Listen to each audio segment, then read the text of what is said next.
Assalamualaikum warahmatullahi wabarakatuh. Selamat pagi anak-anak. Di sini Bapak akan menjelaskan tentang materi ekonomi kelas 10. Di pertemuan pertama, di sini kita akan membahas tentang konsep ilmu ekonomi.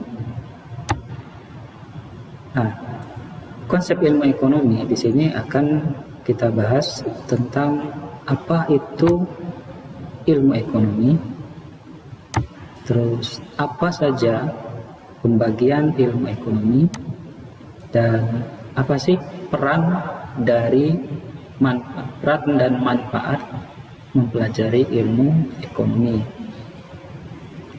Kita langsung saja ke bagian pertama. Ilmu ekonomi itu dapat diartikan sebagai ilmu yang mempelajari pemanfaatan sumber daya yang langka untuk memenuhi keinginan manusia yang tidak terbatas.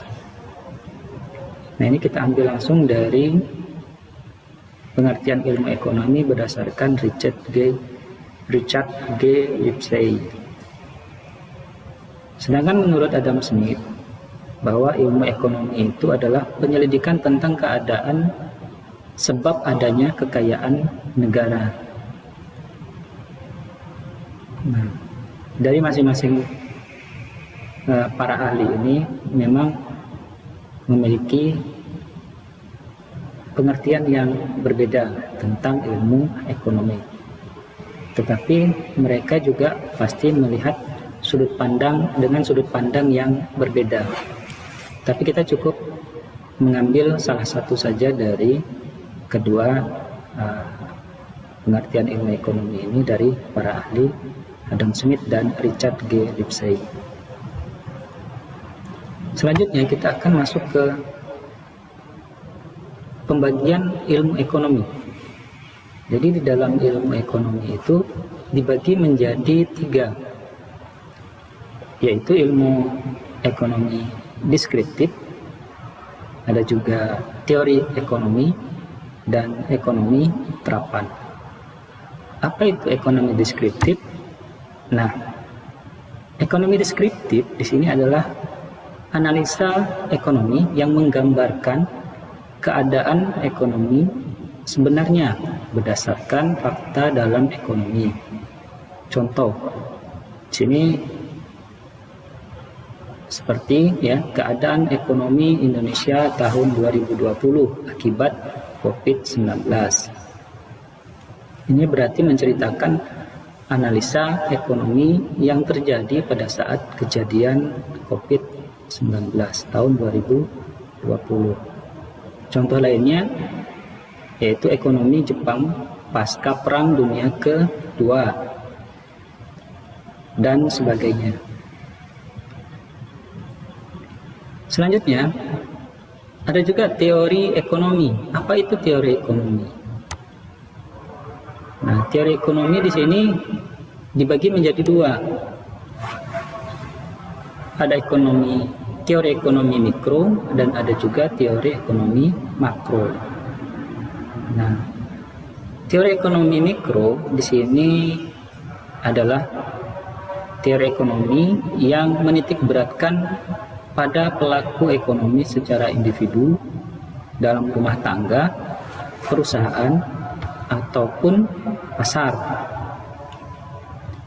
Contohnya, ada pengalokasian dana rumah tangga. Terus, contoh kedua, pemanfaatan sumber daya perusahaan. Contoh ketiga, penentuan harga pasar, dan lain-lain. Selanjutnya, teori ekonomi makro. Ekonomi makro di sini berbeda dengan teori ekonomi mikro. Kalau ekonomi mikro tadi berbicara secara individu, sedangkan teori ekonomi makro ini menitik beratkan pada pembahasan ekonomi secara keseluruhan dalam kurung agregatif. Apa itu agregatif? Dapat dikatakan agregatif itu adalah ekonomi makro yang membahas keseluruhan perilaku ekonomi rumah tangga, perusahaan, dan pasar. Selanjutnya, pembagian ilmu ekonomi yang ketiga yaitu ekonomi terapan. Ekonomi terapan adalah salah satu cabang ilmu ekonomi yang menganalisis teori ekonomi untuk merumuskan kebijakan dan pedoman atau standar yang tepat dalam mengatasi masalah ekonomi tertentu.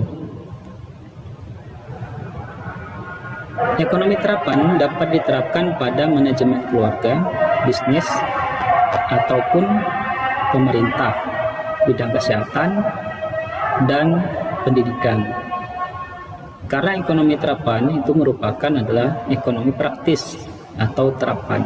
Contohnya, ada ilmu ekonomi yang mengkhususkan tentang ekonomi perbankan, yang artinya di sini pembahasan ilmu ekonominya hanya berkaitan tentang cara-cara menganalisa permasalahan-permasalahan perbankan dan mengelola perbankan. Ada juga ekonomi moneter dan ekonomi perusahaan dan lain-lain. Baik, selanjutnya kita akan bahas yang ketiga.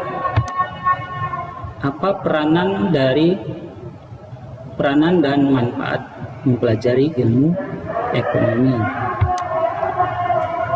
Di dalam kehidupan sehari-hari, ilmu ekonomi ini memiliki peranan penting dalam kehidupan kita, yaitu untuk membantu memecahkan masalah-masalah ekonomi kita. Peran dan manfaat ini dapat kita bagi menjadi dua, secara individu dan secara luas. Secara individu, ilmu ekonomi dapat membantu kita mengatur kehidupan pribadi kita seperti mengalokasikan uang, waktu, pendapatan, dan tempat yang terbatas. Secara luas, ilmu ekonomi membantu menyelesaikan berbagai permasalahan. Permasalahan maksudnya di sini adalah permasalahan dalam bidang ekonomi, baik itu dalam suatu negara ataupun wilayah. Selanjutnya, menurut ahli ekonomi yang bernama Mankiw, bahwa mempelajari ilmu ekonomi itu memiliki manfaat sebagai berikut. Yang pertama adalah untuk membantu memahami wujud perilaku ekonomi dalam dunia nyata secara lebih baik. Yang kedua, dapat membuat seorang lebih mahir atau lihai dalam perekonomian. Yang ketiga, dengan menguasai ilmu ekonomi akan memberikan pemahaman atas potensi dan keterbatasan kebijakan dalam ekonomi. Nah, baik. Untuk materi kita dari pertemuan pertama ini sampai di sini, kurang dan lebihnya dapat kita lanjutkan di sesi berikutnya. Assalamualaikum warahmatullahi wabarakatuh.